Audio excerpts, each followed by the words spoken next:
नमस्कार, total health में आप सभी का स्वागत है। मैं हूं किरण भारद्वाज। ये जीवन भी बड़ा कमाल है। कई अनकहे जवाब हैं इसमें और कुछ अनसुलझे सवाल हैं। कभी धूप तो कभी छांव है और आजकल मौसम का भी कुछ ऐसा ही हाल है। गर्मियों का आगमन हो गया है और सर्दी जाने का नाम नहीं ले रही। आए दिन बारिश की वजह से मौसम में बदलाव हो रहा है। दोपहर को तेज धूप है तो सुबह शाम की हल्की ठंड। ऐसे में बहुत से लोगों ने पंखे और एसी चलाना शुरू कर दिया है। कुछ लोगों ने फ्रिज का ठंडा पानी और कोल्ड ड्रिंक्स का सेवन भी शुरू कर दिया है और यही कारण बन रहा है स्वास्थ्य में गड़बड़ी का। बदलते मौसम में कौन सी स्वास्थ्य समस्याएं आपको परेशान कर सकती हैं और क्योंकि गर्मी का आगमन भी हो गया है तो आने वाले महीनों में किस तरह से आपको अपनी सेहत का ख्याल रखना है, ये बताएंगे आज यहाँ उपस्थित विशेषज्ञ। इस रिपोर्ट पर नजर डाल लेते हैं और ये समझते हैं कि दरअसल मौसम का बदलाव किस प्रकार से हमारे स्वास्थ्य को प्रभावित कर सकता है।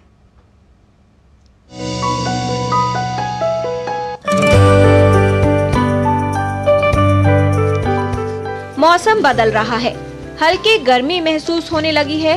वहीं बीच बीच में मौसम बदलने और बारिश के कारण ठंड का प्रभाव भी चल रहा है। दिन में तेज धूप तो सुबह और शाम हल्की सर्दी। ऐसे में लोगों के लिए कई स्वास्थ्य समस्याओं का खतरा बढ़ सकता है। इस बदलते मौसम में बहुत से लोगों को शरीर में दर्द, जुकाम, बुखार, सिर दर्द, आंखों में जलन, पेट में दर्द, संक्रमण का खतरा, फ्लू, त्वचा की समस्याएं होने की संभावना रहती है। इस मौसम में दमा से प्रभावित रोगियों की समस्या बढ़ सकती है। बीमारियों का खतरा उन लोगों को अधिक होता है जिनकी रोग प्रतिरोधक क्षमता पहले से कमजोर होती है। बच्चों में संक्रमण की संभावना रहती है।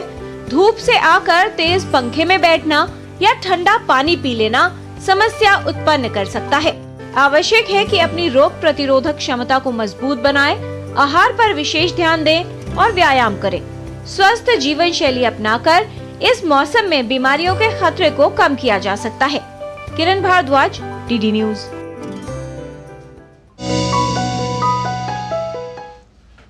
कैसे इस बदलते मौसम में और आने वाली गर्मियों में आपके अपने स्वास्थ्य को ठीक रखना है, बीमारियों से बचाव करना है और जीवन शैली कैसी बनाए रखनी है जिससे आपकी रोग प्रतिरोधक क्षमता मजबूत बनी रहे, इस पर विस्तार से बात करने के लिए हमारे साथ उपस्थित है विशेषज्ञों का खास पैनल। उनसे आपका परिचय करा दें। हमारे साथ स्टूडियो में उपस्थित हैं doctor Sunil M Raheja. He is director Moolchand and former MS GB Pant hospital. आज के डिस्कशन में शामिल हैं doctor Amit Gupta, physician and public health expert. नमस्कार। दोनों ही विशेषज्ञों का स्वागत करते हैं। ये जो बदलता मौसम है ये कुछ लोगों की चिंताएं बढ़ा सकता है।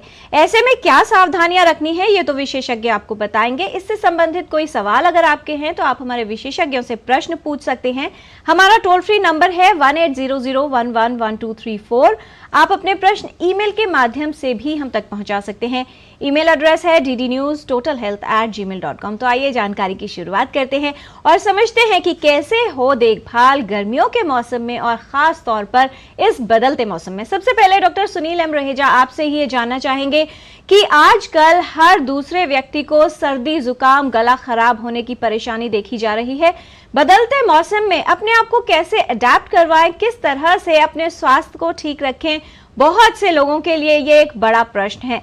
क्यों बढ़ रही है सर्दी, जुकाम जैसी समस्याएं और कैसे इनको दूर रखने के उपाय किए जा सकते हैं?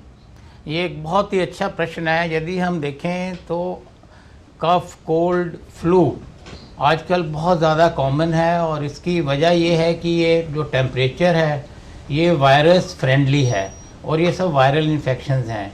और इसकी वजह यह है कि दिन के जो मिडिल पार्ट है उस समय गर्मी होती है, सुबह शाम हल्की ठंड हो जाती है और रात में ठंड हो जाती है। तो ये जो चेंज ऑफ टेम्परेचर है हम लोग इसमें नेग्लिजेंट हो जाते हैं। जैसे रात में भी हम पंखा चलाया, कुछ लोग एसी भी चलाना शुरू कर दिया है, तो उससे जो वेरिएशन ऑफ टेम्परेचर है इससे बॉडी का जो इम्यून सिस्टम है, इम्यूनिटी है, वो कम हो जाती है। तो आप समझ सकते हैं एक तो वायरस के लिए फ्रेंडली वेदर है ये और दूसरा हम उसमें ध्यान नहीं रख पा रहे हैं और इसीलिए ये इन्फेक्शन इस समय काफ़ी ज़्यादा हैं। हम डेली पेशेंट देख रहे हैं इन्फ्लुएंजा के, वायरल फीवर के, कफ के, कोल्ड के। और इसके साथ ही यदि मैं कहूँ कि typhoid, diarrhoea, loose motion, vomiting, acute gastroenteritis के केसेस भी इस समय ज़्यादा आ रहे हैं। तो हमें इस समय अपने स्वास्थ्य का ध्यान रखना है, खाने पीने का ध्यान रखना है, रात में थोड़ा सा बॉडी को कवर करके रखें ताकि आपको बीमारी ना पकड़ सके, हाइड्रेशन मेंटेन करें, हेल्दी खाना खाएं, खुश रहें। जी, और भी क्या टिप्स हैं सुरक्षा की वो भी जानेंगे आपसे। उससे पहले डॉक्टर अमित आपसे ये समझ लें कि कौन से वो लोग हैं जिन्हें अधिक ध्यान देने की आवश्यकता है, क्योंकि बच्चों की अगर बात करें तो बच्चों को ना तो बाहर निकलने से रोका जा सकता है और ना ही खेलने से। अगर बच्चों के स्कूल की छुट्टियां भी आने वाली हैं, आमतौर पर बच्चों को ये कहा जाए कि ये ठंडा न पीजिए या फ्रिज से कुछ निकाल कर न खाएं तो बहुत मुश्किल सा लगता है। किस तरह की बातों का ध्यान देना है और खास तौर पर हाइजीन की कितनी इंपॉर्टेंस होगी, क्योंकि जैसे इसको मौसम कहा जाता है संक्रमण का खतरा बढ़ाने का, उससे बचाव में हाथों की साफ सफाई और पूरी स्वच्छता का ध्यान देने का क्या महत्व? जी किरण जी, ये बहुत ही महत्वपूर्ण है, क्योंकि जैसे ही मौसम बदलता है तो उस वक्त बहुत सारी प्रक्रियाएं होती हैं वातावरण में, मनुष्यों में, जीव जंतुओं में और पौधों में भी। और जैसे ही मौसम बदलता है कई लोग अपना कूलर, एसी, पंखा शुरू कर देते हैं बजाय उसको कि पहले साफ सफाई करें, एसी की सर्विस कराएं या कूलर की सर्विस करें। तो इसलिए वो जो धूल मिट्टी उसमें है, कुछ जीवाणु, कीटाणु, जर्म्स हैं, वो सब भी कमरे में, घर में, ऑफिस में हो जाते हैं, जिसकी वजह से लोगों को दिक्कतें होना शुरू होती हैं। जी, और शायद इसीलिए इस मौसम में परागकण भी होते हैं, तो जो श्वसन रोगी हैं उनकी समस्याएं भी काफी बढ़ जाती हैं डॉक्टर अमित। जी, तो जिनको अस्थमा है या क्रॉनिक ब्रोंकाइटिस है, साथ ही जिनको और क्रॉनिक कंडीशन जैसे डायबिटीज हुआ, दिल की बीमारी हुई या क्रॉनिक किडनी डिजीज या लिवर डिजीज है, तो उन सब लोगों को भी ये सभी तरह के इन्फेक्शन, एलर्जी और दूसरी बीमारियां जल्दी लगने का खतरा रहता है और उनकी कंडीशन ज़्यादा खराब होने का भी खतरा रहता है। खास तौर से वो लोग जो बूढ़े हैं या जो इन्फेंट, छोटे बच्चे हैं, उनकी रोगों से लड़ने की प्रतिरोधक क्षमता कम होती है और इसीलिए उनको ये बीमारियां लगने का और उनके लक्षण ज़्यादा होने का खतरा ज़्यादा रहता है। इसके अलावा वो लोग जैसे प्रेग्नेंट महिलाएं हैं और जो लोग ज़्यादा मोटे हैं, जो लोग शराब पीते हैं या जो लोगों की बीमारी से लड़ने की ताकत कम है, और कुछ लोग जो इम्यूनोसप्रेसेंट ऐसी दवाइयों को लेते हैं जिससे कि हमारे शरीर की प्रतिरोधक क्षमता कम रहती है, उनको भी ये सब बीमारियां होने का रिस्क ज़्यादा रहता है।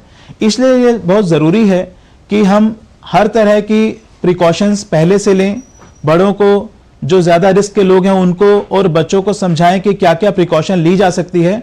लेकिन सबसे ज़रूरी है कि जैसे ही कोई हल्का सा भी सिम्टम आता है, कोई लक्षण आता है, तो हम उसे इग्नोर ना करें, क्योंकि अगर अर्ली स्टेज में हम किसी भी कंडीशन को हैंडल करते हैं तो वो हम उसको आगे कॉम्प्लिकेट होने से बचा सकते हैं। राइट। बहुत सारे ईमेल्स हमारे पास आ गए हैं। विक्की जी हैं, उनका सवाल यह है कि ये जो बदलता हुआ मौसम है, चेंज ऑफ सीजन के दौरान किस तरह की सावधानियां हम रखनी चाहिए। तो विक्की जी, हमारा पूरा कार्यक्रम देखते रहिए, हम विस्तार से सावधानियों के विषय में भी बात करेंगे। डॉक्टर रहेजा, जो दूसरी समस्या देखी जाती है खान पान को लेकर, क्योंकि अभी तक सर्दियां चल रही थी और ऐसा काफी लोग करते हैं कि खाना एक समय बनाया और उसको अगले समय खाने के लिए भी रख दिया गया।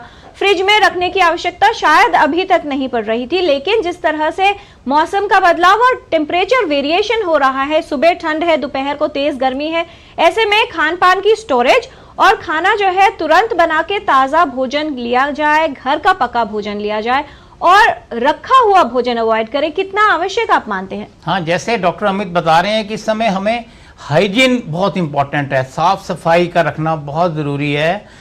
प्रेफरेबली आप खाना उतना ही बनाएं जितना आपने खाना है, और खाना घर का बना हुआ, जो सफाई से बना हुआ है, साफ तरीके से उसका सेवन करें।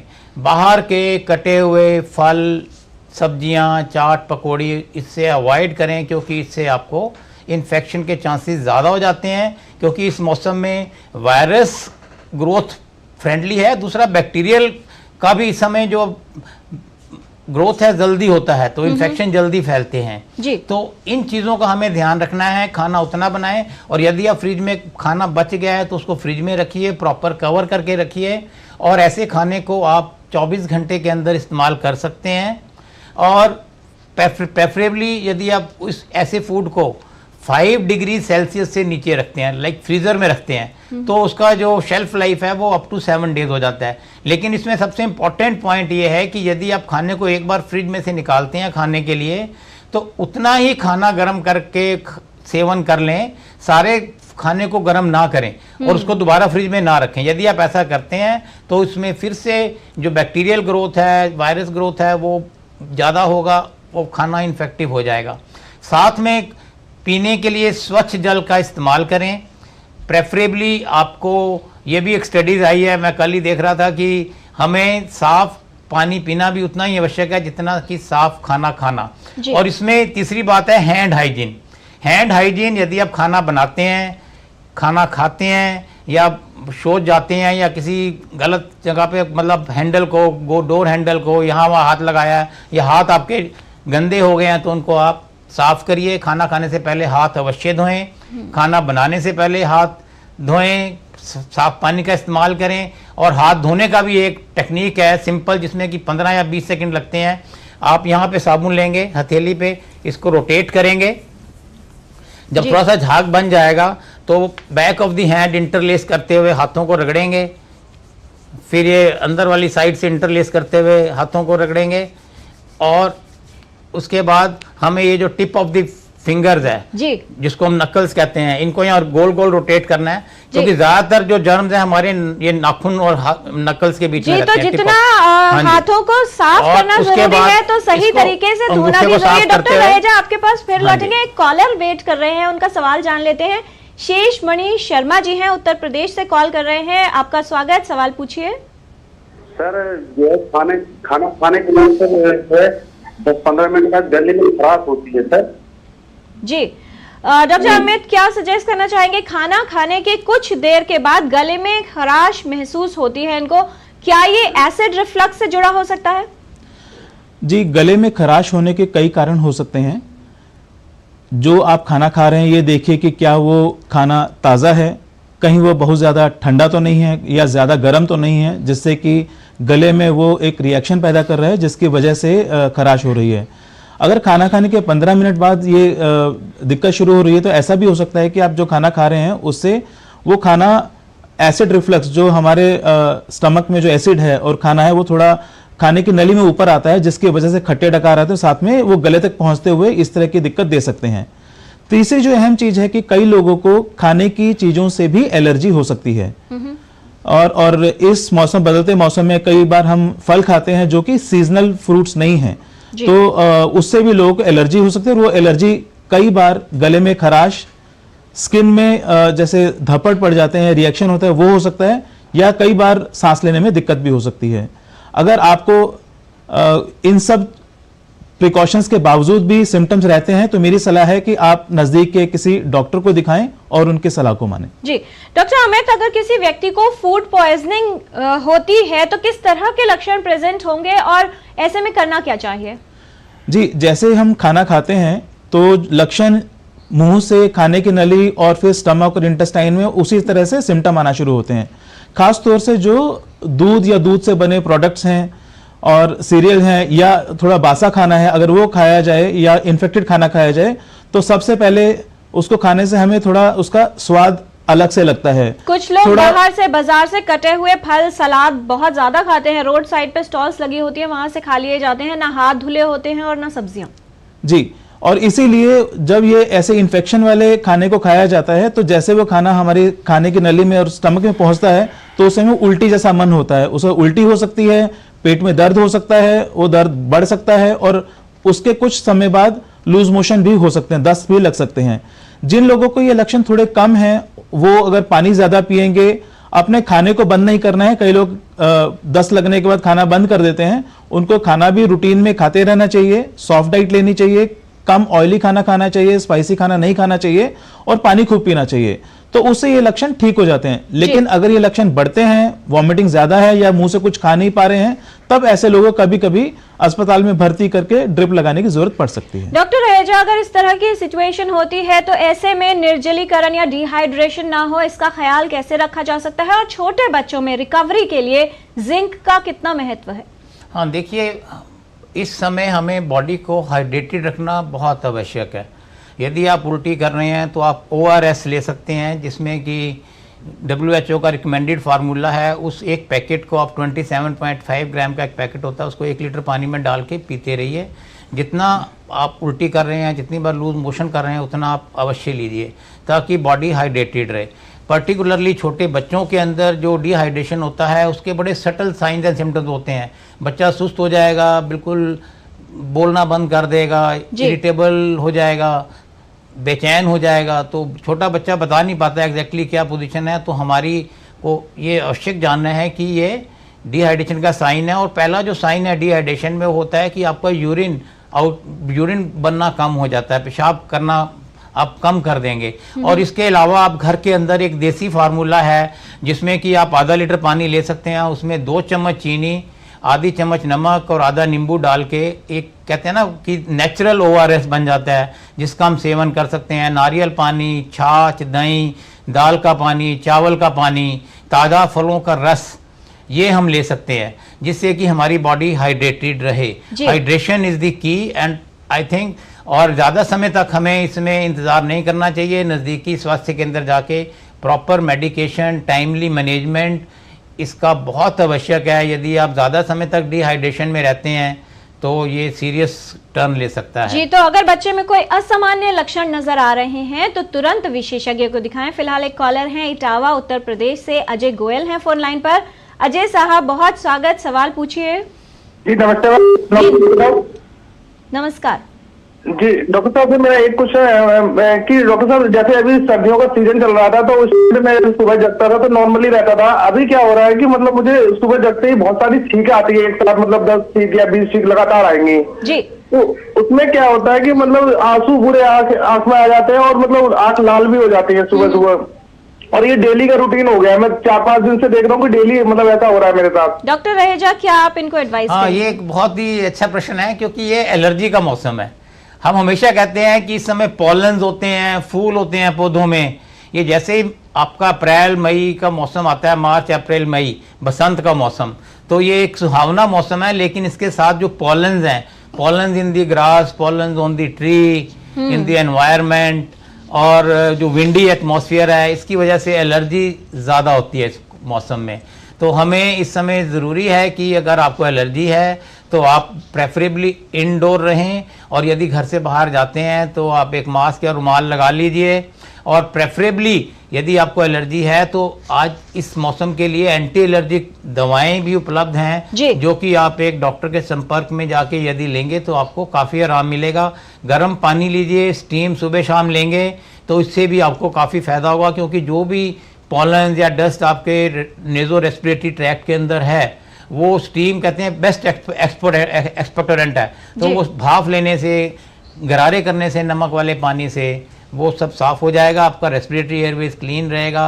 आपकी आंखों में भी जलन होती है इस मौसम में, ज़्यादा एलर्जी, कंजक्टिवाइटिस भी अधिक होता है, तो उस बात का भी ध्यान रखें। यदि आपको ऐसी समस्या है तो उसके भी ड्रॉप्स मिलते हैं। दूसरा, आंखों के ऊपर एक गॉगल्स या चश्मा लगा के बाहर निकलें तो ज़्यादा बेहतर होगा। और जिस समय धूल मिट्टी या ज़्यादा एयर पोल्यूशन है उस समय आप अंदर रहें तो बेटर है। जी, एक छोटा सा सवाल डॉक्टर अमित, एक सवाल है, श्रुति है, वो ये जानना चाह रहे हैं कि गर्मी क्योंकि बढ़ गई है तो ऐसे में एक्सरसाइज अगर करनी है तो कौन सा समय सबसे उपयुक्त होगा? देखिए, भारत में ज़्यादातर जो ज़्यादा गर्मी है वो दिन के समय होती है। तो जैसे हम बोलते हैं कि सुबह 10 से शाम के 4 बजे का समय ऐसा रहता है जिसमें बहुत ज़्यादा गर्मी होती है। तो अगर आप physical activity, outdoor sports activity या एक्सरसाइज करना चाहते हैं तो आप प्रेफर कीजिए अर्ली मॉर्निंग या इवनिंग का समय। शाम का समय या सुबह का समय ज़्यादा अच्छा रहेगा फिजिकल एक्टिविटी करने के लिए। और इसके लिए बहुत ज़रूरी है कि अगर आप तब एक्सरसाइज भी करते हैं तो अपना पानी का इंटेक अच्छा रखिए, क्योंकि अगर उसमें डिहाइड्रेशन होगा तो उससे कुछ लक्षण आ सकते हैं। तो अपना थोड़े थोड़े समय पे पानी पीते रहिए। और घर के अंदर रहकर भी कई तरह की एक्सरसाइज की जा सकती हैं, और योगा, मेडिटेशन, डांस और बाकी जो चीज आपको अच्छा लगता है आप घर के अंदर भी कर सकते हैं। तो विशेष तौर पर अगर गर्मियों में आप एक्सरसाइज कर रहे हैं तो निर्जलीकरण यानी डिहाइड्रेशन ना हो, इस बात का भी ख्याल रखना है।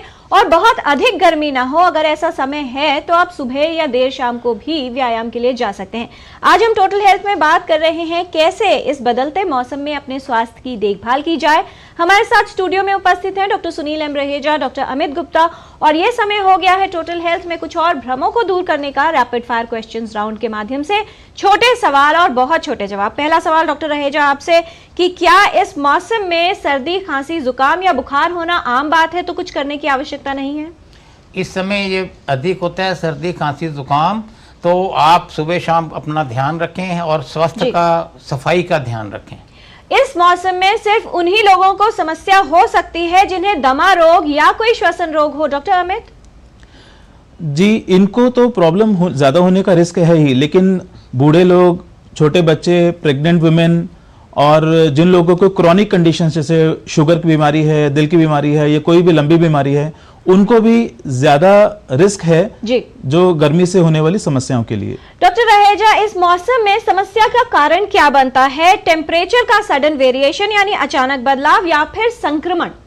दोनों चीज़ें हैं। चेंज ऑफ टेम्परेचर से हमारा बॉडी का इम्यून सिस्टम डिस्टर्ब होता है और ये वायरस और बैक्टीरियल फ्रेंडली वेदर है, टेम्परेचर है, तो दोनों चीज़ें मिलके हमें ज़्यादा इस समय सावधान रहने के लिए आवश्यक होता है जी।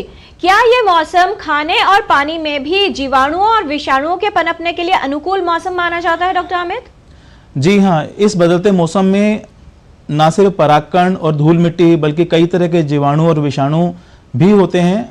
जैसे मैंने बताया कि पेड़ पौधों में परागकण है, उसी तरह से घर में जो कूलर या एसी लंबे समय तक नहीं चल रहे थे उन सब में भी ये पनप जाते हैं। फंगस जो फफूंदी का इन्फेक्शन है वो बहुत कॉमन है, जो कि एलर्जी भी करता है। राइट। और इस मौसम में इन सभी रोगों को होने का रिस्क बहुत ज्यादा है। और छोटे जवाब चाहेंगे डॉक्टर रहेजा, इनमें से कौन से संक्रमण का खतरा इस मौसम में बढ़ सकता है? त्वचा का संक्रमण, श्वसन संक्रमण यानी रेस्पिरेटरी इन्फेक्शंस या फिर स्टमक इन्फेक्शंस?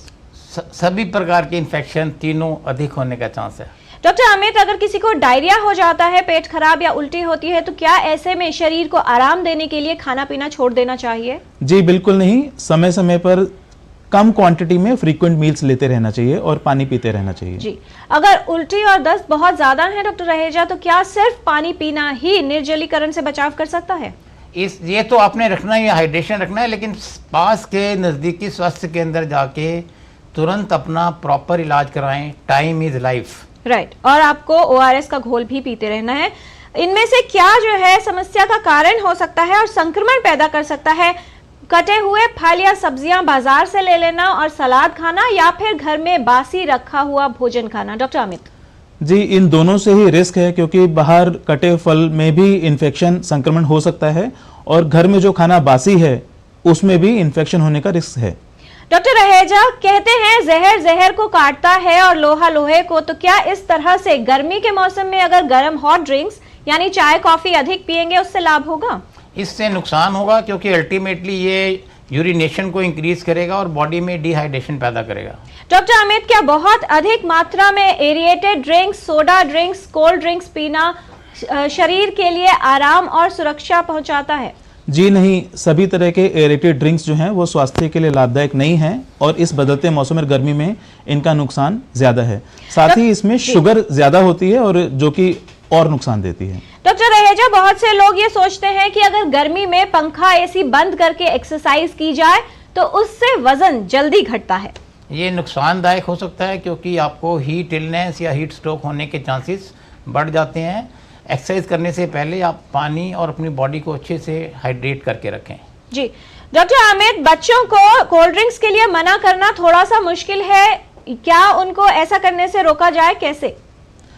जी, सबसे बढ़िया तो ये है कि बच्चों को घर में बने हुए पेयजल दिए जाएं। कई तरह की चीजें हैं, जैसे डॉक्टर रहेजा ने बताया कि लस्सी, छाछ और घर में बने हुए शरबत इत्यादि बच्चों को दिए जा सकते हैं। डॉक्टर रहेजा, स्विमिंग पूल्स में जाने का चलन इस समय बढ़ जाता है, तो क्या वो भी एक खतरे या संक्रमण का कारण बन सकता है? क्या ध्यान रखना है ऐसे में? हाँ, डेफिनेटली स्विमिंग पूल यदि अच्छे से मेंटेन नहीं है तो आपको इन्फेक्शन के चांसेस बढ़ जाएंगे। जी। डॉक्टर अमित, किस तरह के कपड़े पहनने चाहिए यदि धूप में जा रहे हैं, अधिक देर तक रहना है? क्या कॉटन क्लोथ्स, सिंथेटिक क्लोथ्स या टाइट क्लोथ्स पहनना बहुत अच्छा है? कॉटन क्लोथ्स पहनने चाहिए जो कि हल्के रंग के हों, थोड़े खुले हों और प्लास्टिक या टाइट क्लोथ्स नहीं पहनने चाहिए। साथ ही जब हम बाहर जा रहे हैं तो सिर पर टोपी या हैट पहन सकते हैं, गॉगल पहन सकते हैं, सनस्क्रीन लगा सकते हैं ताकि गर्मी से बचाव हो सके। डॉक्टर रहेजा, क्या ऐसे में अपनी इम्यूनिटी या रोग प्रतिरोधक क्षमता को मजबूत बनाने के लिए खाना पीना छोड़कर सिर्फ सप्लीमेंट्स लेना अच्छा है? Be natural, stay natural, take directly from the nature. ताजे फल सब्जियां जो हमें सीधा प्लांट से मिल रहे हैं उनका सेवन करें, घर का खाना खाएं। ये जितने भी सप्लीमेंट हैं इनसे बचें। जी, गर्मियों के मौसम में क्योंकि सबको अपनी ऊर्जा का स्तर कम लगता है, ऐसे में हेल्थ टॉनिक्स, हेल्थ ड्रिंक्स और ग्लूकोज पीना काफी उपयोगी हो सकता है, ऐसे बहुत से लोग समझते हैं। डॉक्टर अमित जी, पानी का इनटेक तो होना चाहिए, लेकिन ग्लूकोज से हमें सिर्फ शुगर मिलती है जो कि सभी समस्याओं का निदान नहीं है। खासतौर से जिनको डायबिटीज है उनका शुगर तो अनकंट्रोल हो जाएगा। जैसा डॉक्टर रहेजा ने भी बताया कि ORS का घोल है जिसमें कि शुगर और नमक उनका सही प्रपोर्शन में क्वांटिटी उसमें दिया हुआ है, जो कि शरीर के लिए और स्वास्थ्य के लिए ज्यादा अच्छा है। डॉक्टर रहेजा, एनर्जी ड्रिंक्स के लिए क्या कहेंगे आप? एनर्जी ड्रिंक, उनके अंदर चीनी की मात्रा अधिक होती है, कैफीन होती है, इसलिए ऐसा ड्रिंक लेने से बचें। इसके अलावा आप नेचुरल ORS, नींबू पानी, शिकंजी, छाछ, लस्सी, इनका सेवन अधिक करें। ताजे फलों का रस जो नेचुरल है उनका सेवन अधिक करें। डॉक्टर अमित, बहुत बार नक्सीर फूटना यानी नाक से खून आने की समस्या होती है, ऐसे में क्या करना चाहिए? देखिए, जैसे नक्सीर अगर फूटती है, सबसे पहला काम है कि घबराएं नहीं और जिसकी नक्सीर फूटी है उसे एक कुर्सी पर बिठा दें, थोड़ा आगे की तरफ झुककर वो उनको बोलें कि वो अपने ही हाथ से नाक को कस के बंद रखें, जो नाक की हड्डी है उसे थोड़ा नीचे मांस वाली जगह पर, त्वचा पर, वहां पर प्रेस करें कम से कम 5 से 10 मिनट के लिए। ये नहीं कि हम एक एक मिनट में हाथ उठाकर देख रहे हैं कि अब खून आना बंद हो गया कि नहीं, और 5 से 10 मिनट में नक्सीर अपने आप ही रुक जाती है। राइट। डॉक्टर रहेजा, इस मौसम में किस तरह का आहार लेना सबसे अच्छा है? नेचुरल फ्रूट्स एंड वेजिटेबल, जो इस समय सीजनल फ्रूट्स एंड वेजिटेबल हैं उनका सेवन अधिक करें। इस मौसम के जो फल हैं उनका सेवन अधिक करें। आप देखिए कि कुदरत ने हमें ऐसा बनाया है कि इस मौसम में जो फल आते हैं वो गर्मी के लिए अच्छे हैं, जैसे कि खीरा, ककड़ी, और तरबूज, और आपका जितना ये मस्क मेलन है, खरबूजा है, तो ऐसी चीजें जिसमें कि पानी की मात्रा अधिक है, नेचुरल है, इससे हमें हाइड्रेशन तो मेंटेन होगा ही, इसके अलावा हमें नेचुरल एंटीऑक्सीडेंट्स, फ्लेविनॉइड्स मिलते हैं, जिससे कि हमारा इम्यूनिटी सिस्टम और अच्छा होता है, हमें अच्छा महसूस होता है, गैस बनने की संभावना कम होती है। फाइबर एंड विटामिन, मिनरल सब हमारे शरीर में, तो पूरा खजाना है जो आपको प्राकृतिक रूप से फल और सब्जियों से मिल सकता है। डॉक्टर अमित, एक वाक्य में क्या संदेश देना चाहेंगे हमारे व्यूअर्स के लिए? जी, मैं ये कहना चाहूंगा कि इस बदलते मौसम में अपना ख्याल रखें, हर तरह की प्रिकॉशंस लें, और कोई भी लक्षण अगर होता है, कई चीज़ों की होम रेमेडीज हैं जो घर पर हम उनका इलाज कर सकते हैं। मगर अगर आपको लगे कि आपके लक्षण ठीक नहीं हो रहे हैं या और ज़्यादा खराब हो रहे हैं, तो बिल्कुल हिचकिचाएं नहीं, नज़दीक के स्वास्थ्य केंद्र में जाएं, डॉक्टर से मिलें और उनकी सलाह को मानें।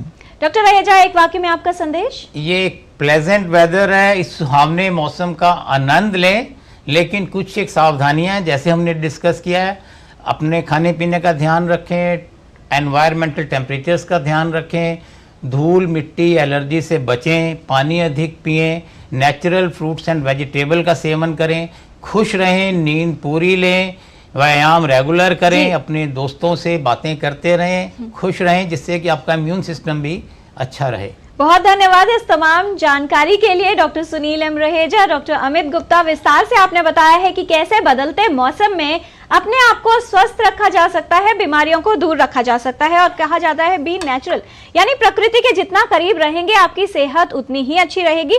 और जैसा विशेषज्ञों ने कहा, संक्रमण ना हो इसके लिए स्वच्छता का विशेष ध्यान रखना है। तो आपके हाथ में ये जो मोबाइल फोन होता है, ये माना जाता है कि सबसे पोटेंट सोर्स है इन्फेक्शन का, यानी संक्रमण की संभावना इससे सबसे अधिक होती है। अपने मोबाइल फोन को ठीक से साफ कीजिए, इसको बिस्तर पर, डाइनिंग टेबल पर न लेके जाइए, और खाना खाने से पहले हाथ अवश्य धोइए। स्वास्थ्य को ठीक रखना है तो छोटी छोटी महत्वपूर्ण बातों का ध्यान रखना है, क्योंकि स्वस्थ रहना कोई डेस्टिनेशन या एक मंजिल नहीं है, बल्कि एक जर्नी या सफर है जिसको रोजमर्रा की जिंदगी में तय करना पड़ता है। स्वास्थ्य संबंधित जानकारी हम आप तक ऐसे ही पहुंचाते रहेंगे टोटल हेल्थ के माध्यम से। आज के कार्यक्रम में फिलहाल इतना ही। कल बात करेंगे ऑटिज्म के बारे में, क्योंकि विश्व ऑटिज्म दिवस है इस हफ्ते में 2 अप्रैल को। आज के कार्यक्रम में फिलहाल इतना ही। हमारी पूरी टीम को दीजिए अनुमति। नमस्कार।